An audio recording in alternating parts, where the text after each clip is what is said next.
Sexual harassment allegations on the Hill. Let's get to all of it. Let's start here. Joining me right now, Democratic Congresswoman Lois Frankel of Florida. She chairs the Democratic Women's Working Group. Congresswoman, thanks so much for joining me. You've taken a leading role amongst Democrats in trying to tackle and push for reforms with regard to this wave of sexual harassment allegations and that conversation on Capitol Hill and beyond. So let's start there.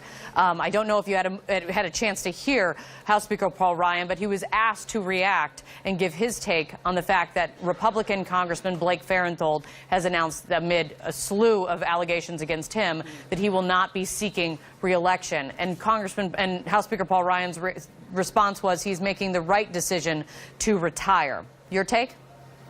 First, Kate, thanks for having me.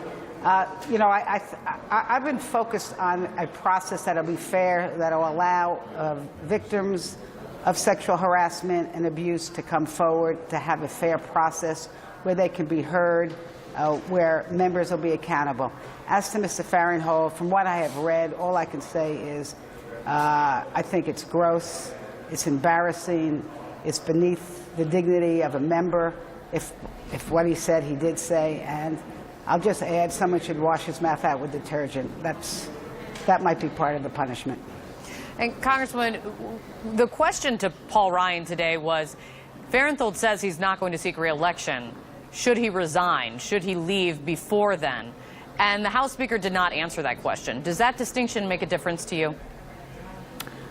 I think this is the perfect case that should be immediately sent to the Ethics Committee. And I think Mr. Farenthold is going to get a lot of pressure back at home.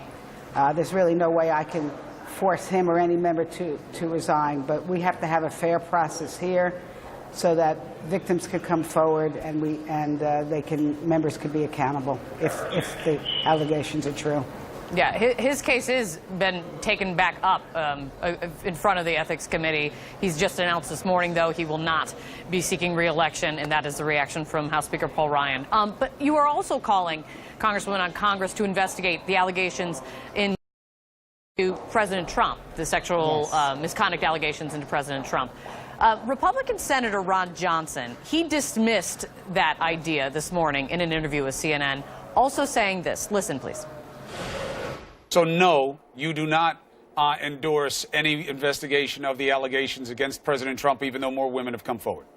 Something during his presidency, absolutely, we have to provide oversight. Prior to that, the voters spoke. Something happened during the presidency, yes. Prior to that, no. You say? I totally disagree. First of all, this is the Me Too moment where victims from all walks of life, all industries are coming forward. And to me, human decency starts at the top. And so we have asked the Oversight Committee, which has a wide jurisdiction, to take a look and allow these women to be heard, and of course allow the president to put up a defense. And it's inconsistent with the history of the Oversight Committee to say, no, it's something in the past. How about Whitewater?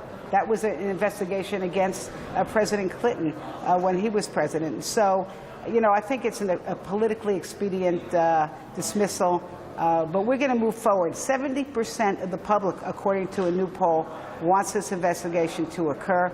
And I think we'd be sending a wrong message to say, just because you're president, you can get off the hook.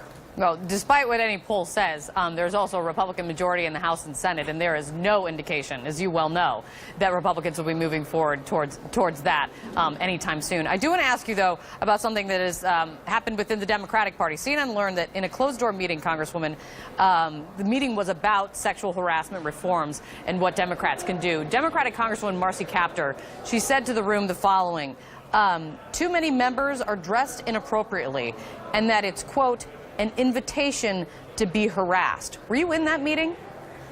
I must have missed that meeting, but that's an inappropriate comment. I think she ought to rethink that statement. She put out a statement saying that she didn't mean to suggest that victims were ever responsible, but your reaction to it nonetheless? I think she made a mistake. I know her very well, though. She's a very good lady and a very straightforward lady, and but I think that's something that's a comment I don't agree with. Congresswoman Lois Frankel, you're taking a leading